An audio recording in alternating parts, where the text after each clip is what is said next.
Saya rasa ngadeg iki kok lumpuh ya. Tak kena nih kok agak guna. Terima kasih buat teman-teman rekan-rekan yang sudah bergabung bersama di podcast media. Sebelumnya kami mengucapkan Assalamualaikum warahmatullahi wabarakatuh. Salam, Om Swastiastu, Namo Buddhaya, salam kebajikan.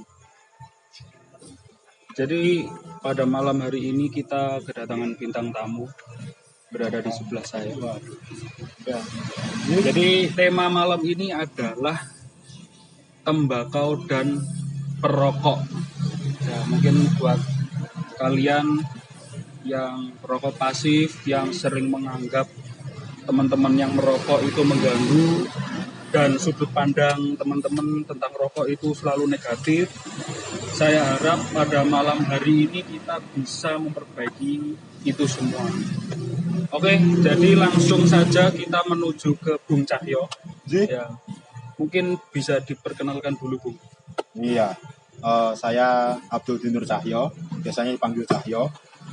Saya mahasiswa akhir dari Sampurna University, jurusan Teknik Mesin. Itu sih, kurang lebihnya seperti itu. Sekarang domisili di mana, Bung Cahyo? Alhamdulillah sekarang domisili masih di Kediri saja, sambil ya mencari-cari sesuatu yang bisa dicari. Ada rencana menikah, Bung Cahyo? Menikah adalah sebuah imajinasi untuk saat ini. Jadi ya mari kita nikmati hidup dulu, menyendiri, menikmati ngopi-ngopi bersama lah ya kan. Betul. Ya, jangan lupa rokoknya ya. Gus, atur manis kan, ya kan. Oke, jadi gini teman-teman, buat teman-teman yang belum ngerti, Bung Cahyo ini bukan pakar juga. Saya mengundang orang-orang yang di sini bukan pakar ya. Cuman kita memiliki sudut pandang tertentu mengenai tema pembahasan kali ini. Jadi Bung Cahyo sendiri sejak kapan nih? Sejak kapan mulai merokok dan mengenal dunia rokok? Oh iya, bentar. Sebelumnya saya tadi kan memperkenalkan diri bahwa saya itu berasal dari Sampurna University. Nah, itu sebenarnya saya ingin meluruskan sedikit bahwa Sampurna University itu nggak selalu tentang melinting rokok, produksi rokok dan kawan-kawan, enggak. Ini jadi ada kayak Sampurna itu yayasan, terus salah satu bentuk pengabdian masyarakatnya ya membuat sekolah gitu. Jadi ya ini sebenarnya beda dengan perusahaan rokoknya sendiri gitu. Terus tadi yang pertama tadi menanyakan sejak kapan saya merokok. Seperti kebanyakan perokok lain, awalnya saya hanya coba-coba saja.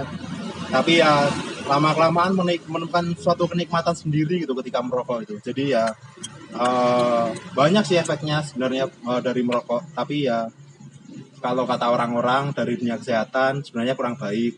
Tapi sejauh ini saya masih merasakan manfaat dari kegiatan merokok itu sendiri sih. Betul.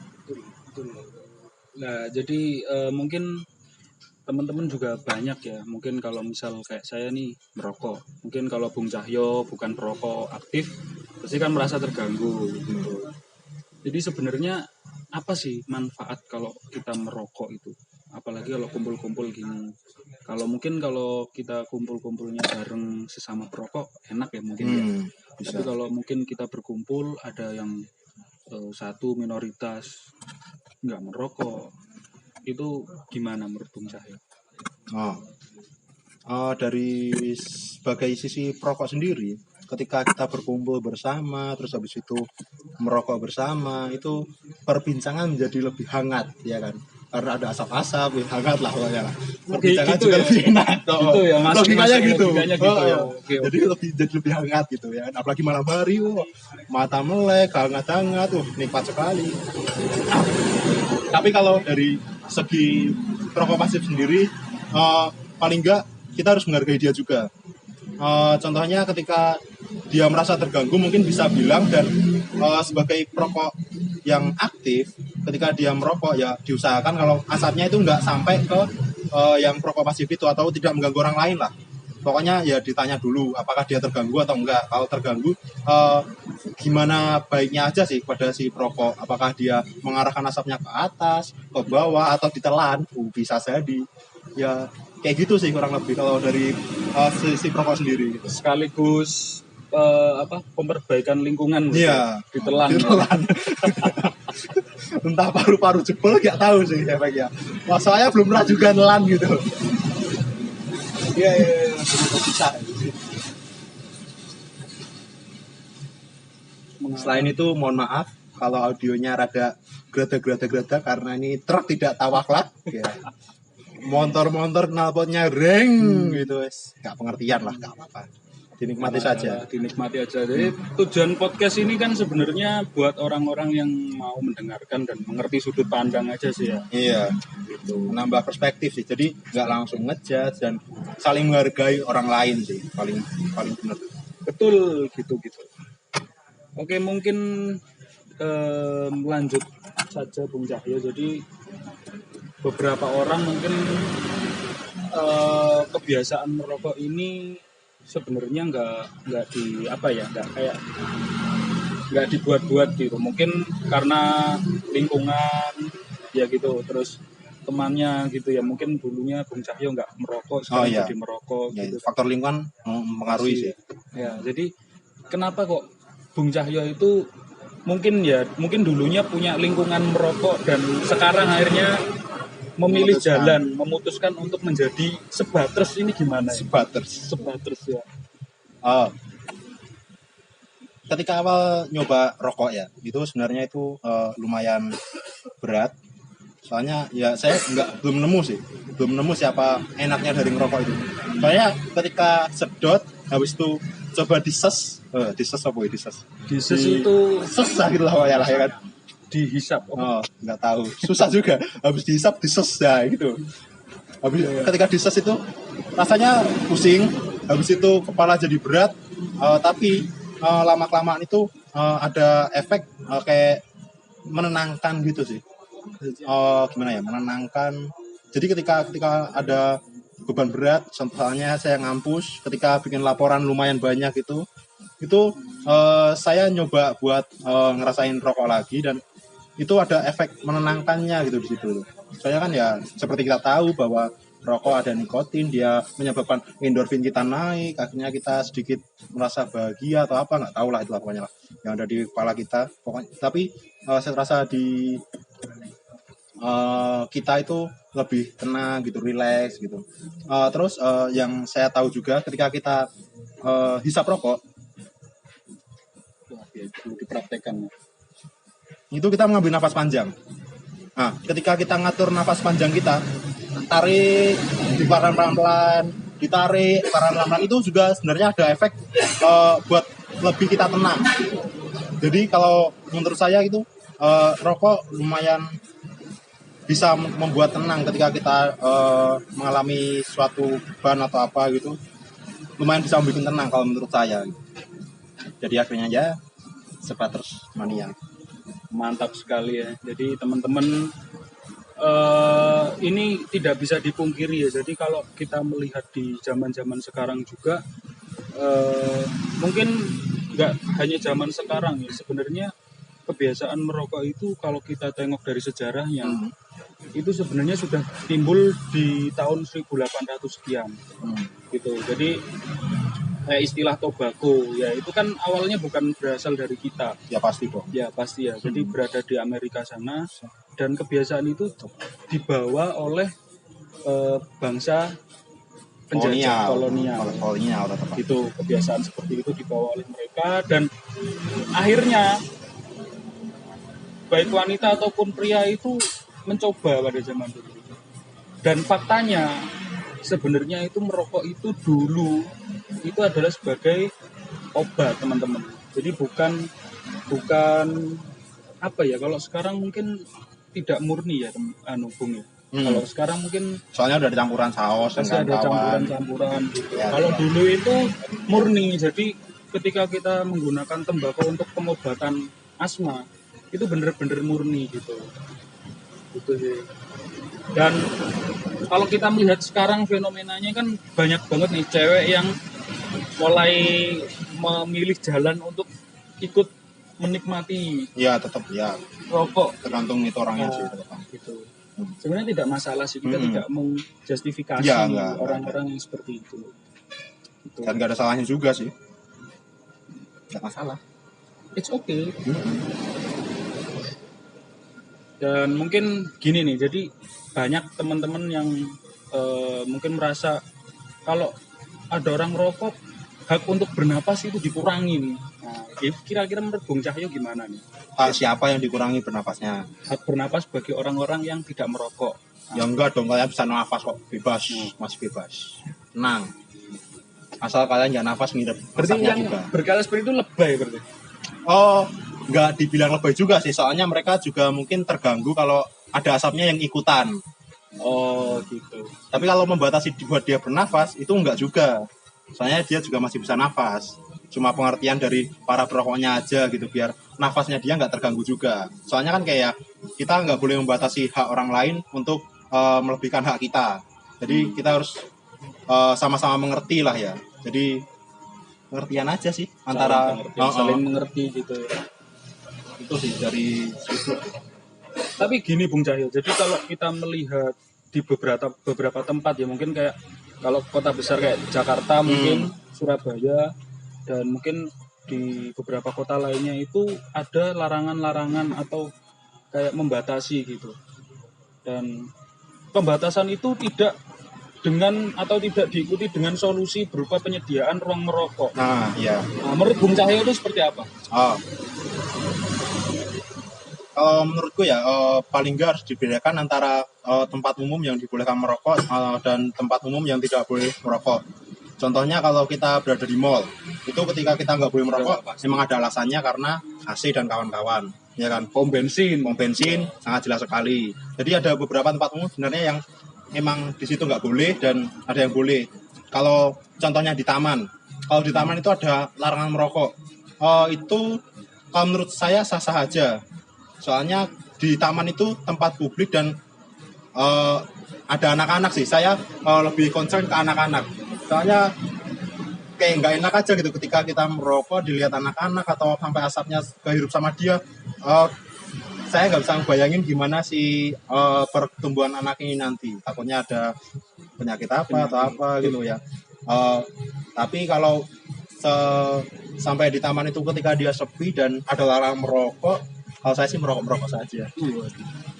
Soalnya saya mengerti bahwa tidak ada yang dibahayakan ketika saya melakukan aktivitas itu. Jadi ya melihat situasi dan kondisi. Oke. Kira-kira apakah perlu disensor?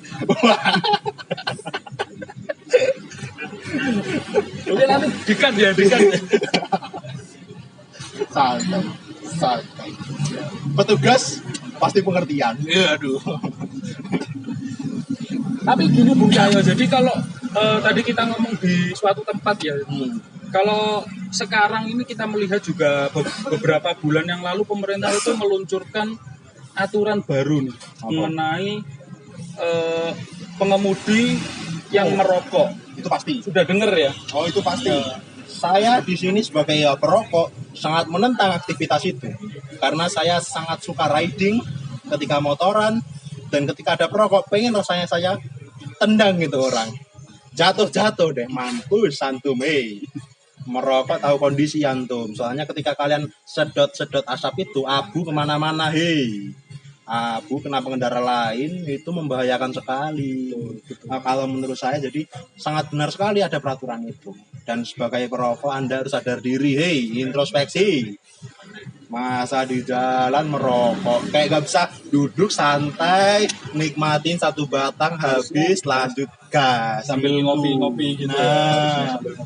Di jalan sambil ngerokok nggak fokus, membahayakan orang lain. Itu buat teman-teman yang masih melakukan itu, ya rekan-rekan, kita ikuti kebijakan pemerintah karena ini juga membahayakan pengendara lain. Bukan hanya teman-teman, jangan hanya protes-protes tanpa mengerti ya. Nah, kenapa dibuat itu gara-gara antum itu. Apalagi sekarang corona, harusnya pakai masker bukan rokokan. Nah, di jalan aja udah ada start buat itu, race itu loh, udah dikasih jarak ya kan. Siap balapan. Lampu merah siap-siap ngegas aja Anda, jangan malah isep gitu. Antum Tapi ngomong-ngomong nih, jadi kalau kita ngomong masalah tembakau nih, jadi kalau Bung Cahyo sendiri ini lebih prefer beli yang seperti ini pak-pakan. Oh, nggak boleh iklan. Yang seperti ini sudah jadi. Yang pak-pakan. Yang pak-pakan. Bahkan ada logonya ini penyakit-penyakit. Atau yang lebih prefer yang tembakau murni dari petani. Jadi tinggal melinting sendiri gitu, manual. Tergantung. Ketika saya gabut, kumpul-kumpul bersama, pakai melinting tembakau masih masuk akal lah, masih reliable. Tapi kalau ketika di rumah mungkin kita sibuk dengan pekerjaan lain atau kita ya pengen langsung cepat aja, pak-pakan ada solusi. Jadi yang instan. Instan. Masa kita udah pernah dengan berbagai macam hal ngetik macam-macam masih harus ngelinting. Wah, nggak sempet ngetik ini nanti jadinya. Jadi ya ambil satu batang sambil ngetik itu lebih masuk akal gitu, efisiensi waktu. Tapi efisien waktu, tapi nggak efisien di dompet nih kayaknya. Wah, kalau iya itu kan, betul ya. Benar sekali. Sebagai pengangguran, waduh, mahasiswa UKT nggak diturun-turunin waktu corona, wah gimana coba itu? Jadi kayaknya nggak turun, nggak dapat apa-apa. Tembakau melinting sendiri nih bisa jadi salah satu solusi buat kalian yang masih tipis. protes mengenai UKT. Protes UKT tapi ngerokok tetap pak-pakan. Waduh, nggak salah sih. Tapi gini Bung Cahyo, jadi kalau kita melihat mungkin kalau di Indonesia sendiri ini kan budaya merokok ini kan udah nggak bisa terlepaskan ya, mungkin kita hapus lah.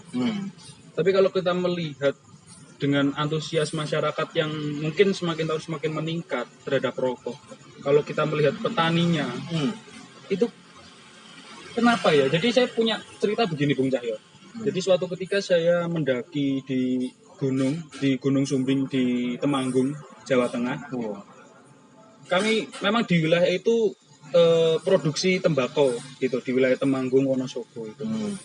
Tapi ketika kita berbincang-bincang, mereka itu kalau dilihat dari segi perekonomiannya itu ya biasa-biasa saja gitu. Padahal kalau kita melihat mungkin harga rokok pak-pakan aja satu harga mungkin anggap aja 20.000 kali berapa juta misal dalam sebulan berapa juta pak, itu kan udah keuntungan yang sangat besar gitu.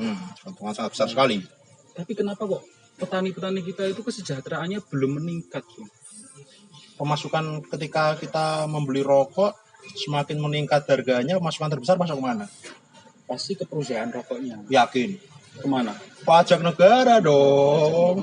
Nah, kita lihat cukai pajak dinaikin berapa persen itu rokok itu. Rokok pak-pakan biasanya 14.000, sekarang jadi 18.000. Hei, itu sekian banyak. Gara-gara kenaikan cukai rokok. Mantap sekali. Kalau menurut saya enggak 100% dari perusahaan sendiri sih kalau masalah harga semakin naik, tapi petani juga nggak merasakan efek yang signifikan. Soalnya pemasukan uang yang masuk ke perusahaan sendiri juga mungkin nggak sebegitunya ketika ada kenaikan rokok ini. Soalnya gara-gara cukai sih. Kalau menurut saya, soalnya ya di berita di mana-mana cukai naik demi menalangi BPJS. Enggak deh. Itu udah lewat, sorry. Jangan ini bukan membuat berita ya. Oh ya, salah. Sorry. Pokoknya kalau saya ya seperti itu sih. Sebagai petani ya mungkin gara-gara itu. Atau juga kita nggak yakin. Tapi mendukung negara untuk menaikkan harga cukai. Sangat tidak galau sih sebenarnya. Tapi saya lebih banyak nggak setujunya, soalnya sangat terugikan saya. Tapi ya demi pasukan negara, demi menalangi bantuan corona ini juga enggak. Ya.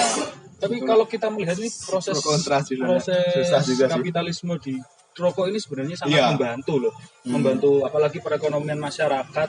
Contoh aja kayak misal di satu pabrik yang memproduksi rokok itu bisa mempekerjakan ribuan bahkan puluhan ribu. Itu sangat membantu sebenarnya. Iya. Itu sih bisa aja sih dikembangkan sebenarnya. Tapi kan rokok bertentangan dengan kesehatan. Jadi pemerintah mau jor-joran tentang rokok juga sangat susah sekali. Mau digaspol tentang rokok sebenarnya susah. Soalnya ini menyangkut kesehatan juga. Ini kalau kita ngomong kesehatan, akhirnya kita menyangkut ke WHO nih akhirnya. Waduh, WHO. Pernah dengar konspirasi ya? WHO? Konspirasi mengenai rokok ya? Gimana konspirasinya? Jadi gimana? begini, Bung. Ya, ini berita buat teman-teman yang belum ngerti ya. susah. Yo, lanjut. Jadi konspirasinya itu, ya ini kalau kira-kiranya obrolan kita agak ngaco, ya bisa diberi penjelasan atau yang lebih masuk akal di kolom komentar. Komentar silakan loh. Gitu Hujat kita, waduh, jangan. Kita belum siap dihujat.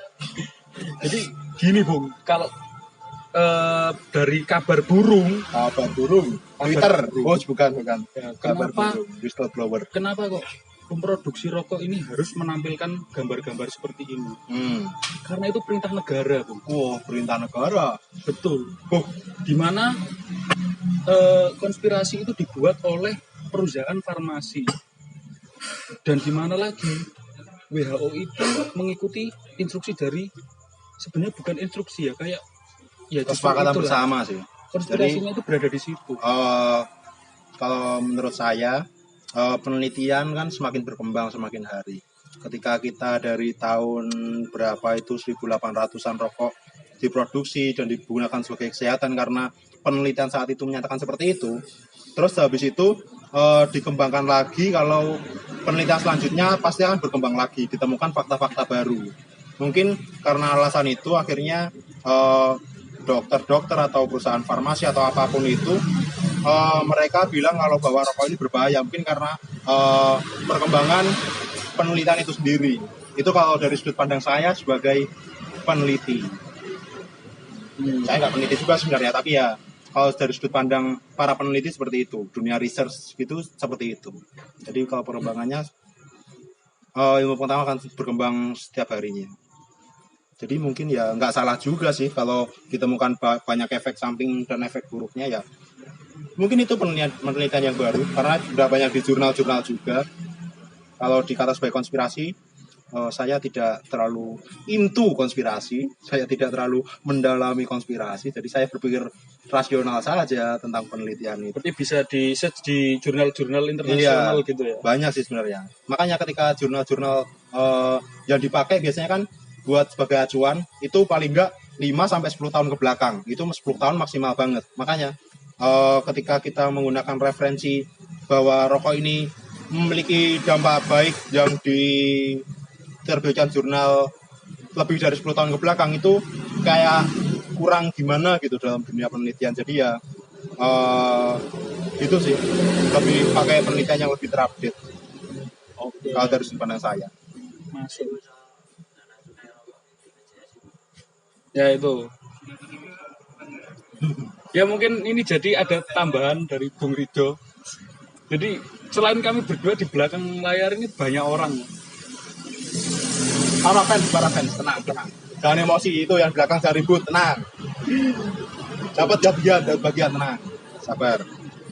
Ya itu katanya ya, cuman sebenarnya saya pribadi nggak mendalami perihal permasalahan itu sih. Iya, Karena saya juga terlalu juga. bagi saya selama itu untuk negara dan kita masih mampu untuk membeli, Iya. kenapa harus dipeributkan? Beda lagi kalau kita bicara omnibus law. Oh, itu harus omnibus law sapu jagat, apa itu? Doa saja sapu jagat. Jangan sampai peraturan perundang-undangan sapu jagat. Jangan. Yang ada antum disapu. Pemerintah sapu bersih, ya kan? Mungkin lain waktu kita bisa ngobrol mengenai pergerakan dan lainnya, Bung. Pergerakan dimulai dari tongkrongan. Dari tongkrong. Iya, kita membicarakan hal-hal negara dari warung kopi itu sangat luar biasa sekali. Bung Karno mikir negara ini sambil sebat, ya kan? Pak Joko baik-baik saja di rumah bersama Dede Janetes. Pak Joko Semoga Anwar, sehat-sehat. Pak Joko Anwar itu salah. sutradara, Sutradara. bukan Pak Presiden. Salah. Mohon maaf, ternyata salah. Interpretasinya salah. Ternyata mohon maaf. Pak Joko ya enggak merokok. Kalau ngopi nggak tahu. Oke, mungkin jamu selalu. mungkin terakhir nih pesan buat teman-teman yang merokok mungkin buat teman-teman di Indonesia yang merokok, terus gimana sih tips-tipsnya? Mungkin kalau ada yang baru-baru mau nyoba-nyoba, mungkin ada saran nggak sih? Apa dilarang, apa mending nggak usah nyoba, atau gimana nih? Kalau dari saya sendiri, antum memberikan pertanyaan yang salah karena antum menanyakan tips pada saya juga tidak siapa-siapa, cuma Ya saran aja masyarakat buat normal. saran buat perokok di Indonesia mungkin biar bisa saling menghormati haknya Nah, gitu. Dan peraturan sih sekarang orang merokok aja udah banyak peraturannya kan. iya. Yang pasti yang pertama, ketika kalian masih sekolah, SMP, SMA, jangan kalian merokok-rokok dulu. Buat apa kalian merokok-rokok? Kalian itu masih waktunya berkembang, ya kan? Belajar, ya kan? Jangan kalian mencoba-coba seperti ini, berbahaya buat kesehatan, kalau kata dokter. Betul. Nah, jadi ya, ketika kalian usia, kan ada peraturannya bahwa di sini dikatakan merokok minimal kalau udah berpenghasilan. Nah, jadi ya jadi kalian jangan coba-coba buat merokok ketika kalian masih mendapat uang dari orang tua. Jangan Berarti coba-coba. rokok tidak sama dengan jajan. Tidak, beda. Tidak sama dengan jajan. Beda, sangat beda sekali. Tandanya gini guys. Ini adalah kebutuhan tersier. Jadi ya, kebutuhan primer kalian penuhi dulu, tersier nanti-nanti saja. Setingkat mobil lah inilah, tersier soalnya. Mewah berarti ya. Mewah ini, sangat mewah sekali. Terus buat teman-teman mungkin yang sudah terlanjur nih. Sudah terlanjur, kalian lebih pengertian saja terhadap lingkungan sekitar. Ketika kalian melaksanakan kegiatan itu, kalian lebih aware lah, lebih mengerti situasi dan kondisi. Jangan kalian merokok seenaknya, merokok sembarangan. Harus lebih memperhitungkan orang lain juga, karena kita itu tidak hidup sendiri di dunia ini, coy, ya kan? Kita tidak bisa sendirian, jadi kita harus menghargai orang lain juga yang ada di sekitar kita. Gitu. Oh, betul sekali. Oke, mungkin sudah habis Bung pertanyaannya. Kok cepet ya? Kira berapa menit sih ini? Berapa menit guys? Baru juga 27 baru 27 menit, coy. Dedi aja sampai 1 jam 2 jam loh. Nih gimana ini? Karena gini, Kurang ngorek-ngorek orang ini. karena kalau kita berbicara perihal rokok itu tidak semua orang menikmati. Oh, benar juga. Beda lagi kalau Segmented. kita membahas mengenai kuliner. Nah, itu Kuliner. Kalau enggak perihal seks bebas. Oh, para seks bebas. Sangat bebas.